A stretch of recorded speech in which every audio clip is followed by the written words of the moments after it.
Combining Donchian channels with RSI is a way to read structure and momentum together. Donchian channels show where price is trading in relation to recent highs and lows. RSI adds the momentum layer, showing whether buying or selling pressure is strengthening, fading, or becoming stretched. The Donchian channel provides the structural view. The upper band marks the highest high over the selected lookback period, while the lower band marks the lowest low.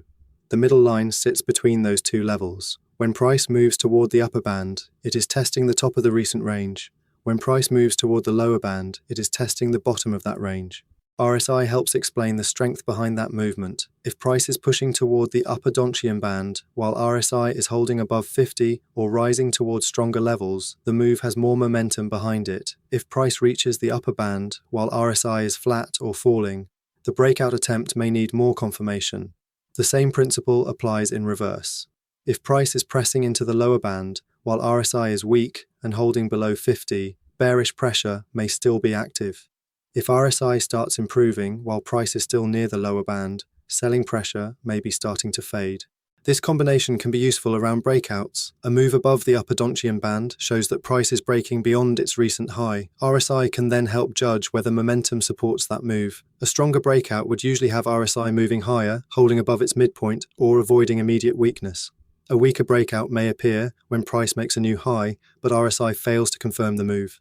It can also help with pullbacks. In an uptrend, price may pull back toward the middle of the Donchian channel, while RSI remains above 50. That can suggest the pullback is still part of a broader bullish structure. In a downtrend, price may recover toward the middle of the channel, while RSI remains below 50, suggesting bearish pressure has not fully released.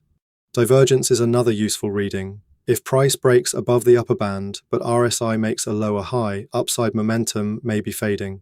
If price breaks below the lower band, but RSI makes a higher low, downside momentum may be weakening. Divergence does not confirm a reversal by itself, but it can warn that the breakout may not have strong follow-through. The main limitation is that both indicators can produce unclear signals in sideways markets. Donchian channels may highlight repeated highs and lows without a clean breakout, while RSI may move around the middle of its range without clear momentum. For that reason, the combination works better when it is read with broader trend direction, support and resistance, and recent price structure. In short, Donchian channels help define the structure, while RSI helps confirm the strength behind that structure. Used together, they can help assess breakouts, pullbacks, and possible momentum shifts, but they should still be treated as a confirmation framework rather than a standalone trading signal.